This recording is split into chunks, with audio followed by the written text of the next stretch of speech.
Everyone welcome back to my channel. तो friends, आज की इस वीडियो में हम 7 to 8 इयर्स बेबी के लिए peplum frock with palazzo pant की कटिंग और स्टिचिंग बताई है।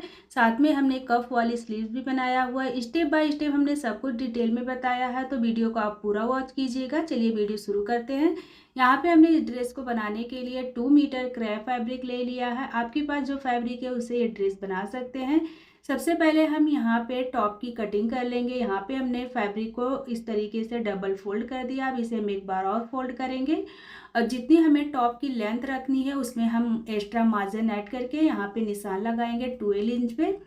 12 इंच पे निशान लगा के उतना कपड़ा हम यहाँ पे कटिंग करके निकाल लेंगे। तो ये हमने टॉप के लिए फैब्रिक कटिंग कर लिया है और यहाँ से इसी के साथ में हम घेरे के लिए भी फैब्रिक कटिंग कर लेंगे।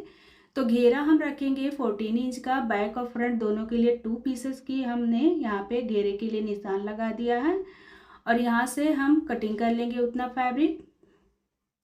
तो ये हमने घेरे के लिए भी फैब्रिक कटिंग कर लिया है। अब इसे हम साइड में रखते हैं और यहाँ पे हमने जो टॉप के लिए फैब्रिक कटिंग किया है ये डबल फोल्ड है। अब इसे हम चौड़ाई में यहाँ पे 19 इंच पे निशान लगाएंगे और यहाँ से फैब्रिक को फोल्ड कर लेंगे और जो हमारा एक्स्ट्रा फैब्रिक है उसे हम कटिंग करके निकाल लेंगे।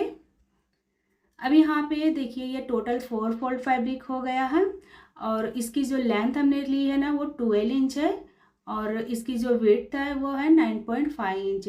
सबसे पहले हम यहाँ पे शोल्डर्स का निशान लगाएंगे 5 इंच पे और इसका आर्म होल भी हम 5 इंच पे रखेंगे और यहाँ से सीधी लाइन ड्रॉ कर देंगे। अब यहाँ पे हम चेस्ट की फिटिंग का निशान लगाएंगे। तो फिटिंग हम इसकी रखेंगे 7 इंच प्लस 1.5 इंच हम इसमें मार्जिन ऐड करेंगे। यहाँ से लाइन ड्रॉ कर देंगे। वेस्ट की फिटिंग हम रखेंगे 6.5 इंच पे और यहाँ पे भी हम 1.5 इंच एक्स्ट्रा मार्जिन ले लेंगे। अब यहाँ से मिलाते हुए तिरछे में हम लाइन ड्रॉ कर देंगे। ये दोनों एक कटिंग का निशान है और एक फिटिंग का निशान है और यहाँ से हम 1/2 इंच तिरछे में निशान लगाएंगे इस तरीके से। इससे टॉप की फिटिंग अच्छी आती है।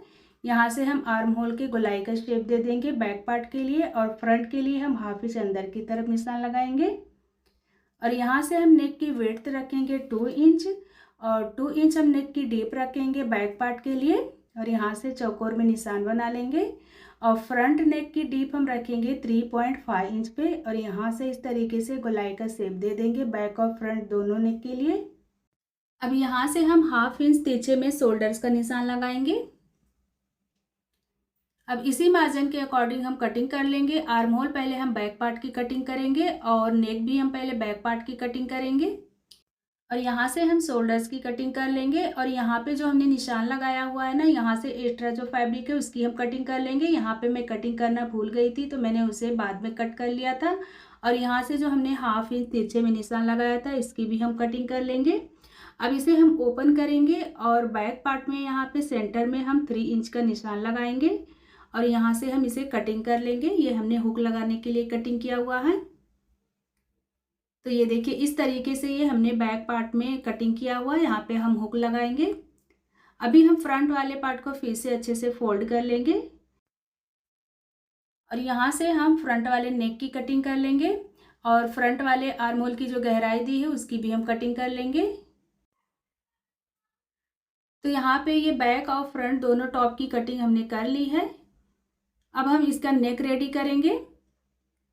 तो यहाँ पे हमने बैक वाला नेक ले लिया है। ये जो हमने कटिंग किया है इसके लिए हमने एक पट्टी ले ली है। इस पट्टी को सेंटर में हमने 3 इंच कट कर दिया है और इसकी किनारी हमने फोल्ड करके स्टिच कर दिया। अब इसे बराबर से इस तरीके से राइट साइड में रखेंगे और इसे स्टिच कर लेंगे और रॉन्ग साइड से फोल्ड करके फिनिशिंग की सिलाई लगा लेंगे। तो यहाँ पे देखिए हमने पट्टी को फिनिशिंग की सिलाई लगाकर रेडी कर ली है। रॉन्ग साइड से हमने फोल्ड करके उसके ऊपर सिलाई लगा लिया है। अब हम इस पे दूसरा पार्ट रखेंगे। अंदर की तरफ राइट रहेगी, ऊपर की तरफ रॉन्ग साइड में हम 1/2 इंच का मार्जिन लेते हुए शोल्डर स्टिच करेंगे। तो यहाँ पे हमने दोनों साइड से शोल्डर स्टिचिंग कर ली है। अब इसे हम ओपन करेंगे और यहाँ पे नेक पे हम पट्टी स्टिच करेंगे। तो उसके लिए हमने यहाँ पे देख सकते हैं और एक कट की पट्टी ले ली है। इस पट्टी को हम यहाँ पे फोल्ड करेंगे और राइट साइड से हमें पट्टी को इस तरीके से रखना है गोलाई में और इसके ऊपर हम सिलाई लगा लेंगे एक पैर का दबाव देते हुए और कट्स लगा के इसे रॉन्ग साइड में फोल्ड करके फिनिशिंग की सिलाई लगा लेंगे। तो यहाँ पे देखिए हमने नेक रेडी कर लिया है। सिलाई लगा के हमने इस पर अब इसका हम घेरा रेडी करेंगे। तो घेरे के लिए हमने ऑलरेडी फैब्रिक कटिंग कर ली थी। इसकी जो विड्थ हमने रखी है, जितना इसका पन्हा था 54 इंच, टोटल हमने इसकी 54 इंच का पन्हा ले लिया है। अगर आपका पन्हा कम है तो आप इसकी चौड़ाई कम भी ले सकते हैं। और अब यहाँ पे हम जो हमारा टॉप है उसके बॉटम के इतना ही हमें इसे रखना है। ये देखिए, इस तरीके से हम इसमें प्लेट्स डालेंगे छोटे छोटे, और टॉप के बॉटम के बराबर ही हमें इसे स्टिच करके रेडी करना है। इसी तरीके से हम दूसरा फ्रिल भी रेडी कर लेंगे। ये साइड में भी हम छोटे छोटे प्लेट डाल करके घेरा रेडी कर लेंगे। तो यहाँ पे देखिए, हमने घेरा रेडी कर लिया है इसमें छोटे छोटे प्लेट्स डाल के। अब इस घेरे को हमें टॉप में स्टिच करना है। यहाँ पे हम इसे इस तरीके से बराबर से रखेंगे और रॉन्ग साइड से हाफ इंच का मार्जिन लेते हुए इसे स्टिच करके ज्वाइंट कर लेंगे। इसी तरीके से हम दूसरे साइड भी घेरे को रखेंगे और रॉन्ग साइड से हाफ इंच का मार्जिन लेते हुए इसे स्टिच करके हम ज्वाइंट कर लेंगे। इस तरीके से हम घेरे को स्टिच करेंगे। तो यहाँ पे देखिए, हमने दोनों साइड से घेरे को स्टिच करके ज्वाइंट कर लिया है। अब इसका हम स्लीव्स रेडी करेंगे। तो यहाँ पे स्लीव्स के लिए मैंने ये 2 पीसेस फैब्रिक लिया हुआ है। इस फैब्रिक की जो विड्थ है वो 14 इंच है और लेंथ इसकी 16 इंच है। अब इसे हम इस तरीके से फोल्ड कर देंगे। ये टोटल 4 फोल्ड हो गया है। आर्म होल इसकी हम 7 इंच रखेंगे और यहाँ से 2.5 इंच पे निशान लगाएंगे और यहाँ से इस तरीके से स्लीव्स का शेप देंगे और यहाँ से हल्का सा राउंड शेप देंगे और इसी मार्जिन के अकॉर्डिंग हम स्लीव्स की कटिंग कर लेंगे। अब यहाँ पे हम 2 पीस को पकड़ करके फ्रंट वाले आर्म होल की कटिंग करेंगे। हाफ इंच की हम अंदर की तरफ गहराई दे देंगे। अब यहाँ पे हमने स्लीव्स की कटिंग कर ली है और फ्रंट वाले आर्म होल में हमने निशान लगा दिया है। अब इसे हम इस तरीके से रखेंगे और इसके बॉटम वाले साइड में हमें प्लेट्स डालने हैं। इस तरीके से छोटे छोटे चून डाल लेना है और इसकी जो चौड़ाई हमें रखनी है वो 10 इंच रखनी है। इसी तरीके से दूसरे साइड भी हम 10 इंच पे इसमें प्लेट्स डालेंगे। तो देख सकते हैं हमने दोनों साइड में इसमें प्लेट्स डाल के रेडी कर लिया है। अब यहाँ पे हमने ये 2 पीसेस फैब्रिक ले लिया है। इसकी जो चौड़ाई है वो है 5 इंच और इसकी जो लंबाई है वो है 11 इंच। अब इस फैब्रिक पट्टी को हमें यहाँ पे बॉटम के नीचे इस तरीके से रखना है और यहाँ पे फोल्ड करके यहाँ पे हम स्टिच करके पट्टी को रेडी कर लेंगे। इस साइड भी हमें इस फैब्रिक पट्टी को रखते हुए इस तरीके से स्टिच करके रेडी कर लेना है। तो यहाँ पे देखिए, बॉटम हमने स्टिच करके रेडी कर ली है और ये हमारा कफ वाला स्लीव्स रेडी है। अब इसे हम टॉप में स्टिच करके ज्वाइंट करेंगे। तो फ्रंट वाले साइड को फ्रंट में रखते हुए दोनों साइड से हम स्लीव्स को स्टिच करके ज्वाइंट कर लेंगे। तो ये देख सकते हैं, हमने दोनों साइड से स्लीव्स को स्टिच करके ज्वाइंट कर लिया है। अब हम इसके फिटिंग की सिलाई लगाएंगे।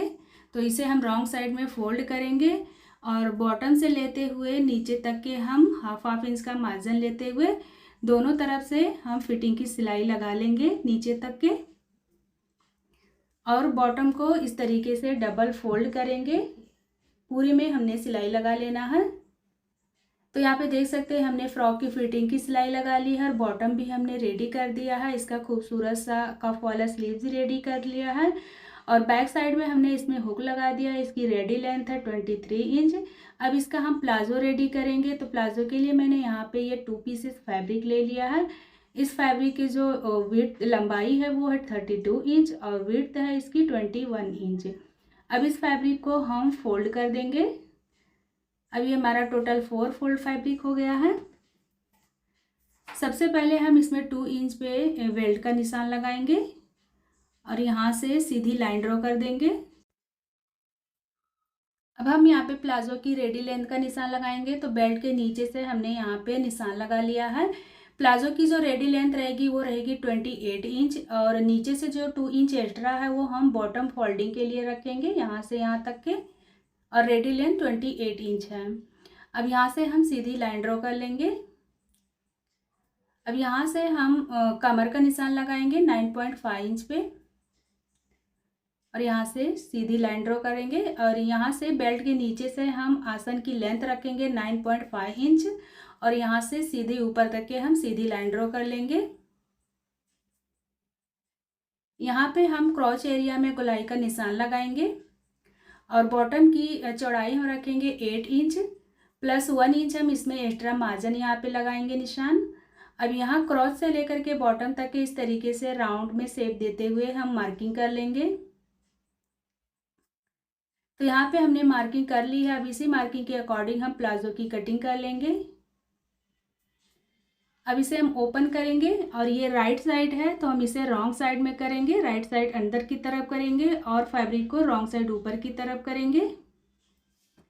ये देख सकते हैं ऊपर की तरफ ये रॉन्ग साइड हो गया, अंदर की तरफ राइट है। तो रॉन्ग साइड से हमें हाफ इंच का मार्जिन लेते हुए दोनों साइड से हम आसन की स्टिचिंग कर लेंगे। और यहाँ से नीचे से बॉटम को भी हम इस तरीके से डबल फोल्ड करेंगे और दोनों बॉटम को डबल फोल्ड करके हम सिलाई लगा के रेडी कर लेंगे। तो यहाँ पे देख सकते हैं हमने दोनों साइड से आसन की स्टिचिंग कर ली है और बॉटम को भी हमने डबल फोल्ड करके रेडी कर लिया। दोनों बॉटम हमारा रेडी है। अब इसे हम सेंटर में इस तरीके से पकड़ेंगे और इस तरीके से सेट करेंगे। अब यहाँ पे हम सबसे पहले बेल्ट रेडी कर लेंगे। तो उसके लिए मैंने यहाँ पे ये इलास्टिक ले लिया है बेबी के कमर के अकॉर्डिंग 20 इंच की। अब इस इलास्टिक को हमें यहाँ पे इस तरीके से रखना है और फोल्ड करते हुए इसके ऊपर हम सिलाई लगाएंगे।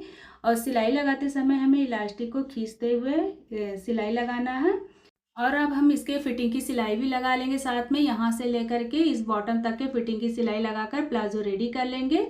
तो यहाँ पे देख सकते हैं हमने फिटिंग की सिलाई लगा ली है और इलास्टिक भी रेडी कर ली है। इसकी रेडी लेंथ है 28 इंच। बहुत ही प्यारा सा ये पेप्लम ड्रेस बन करके तैयार हुआ है, आप देख सकते हैं। तो वीडियो पसंद आई हो तो लाइक सब्सक्राइब जरूर करें। फिर मिलते हैं नेक्स्ट वीडियो में। Bye bye.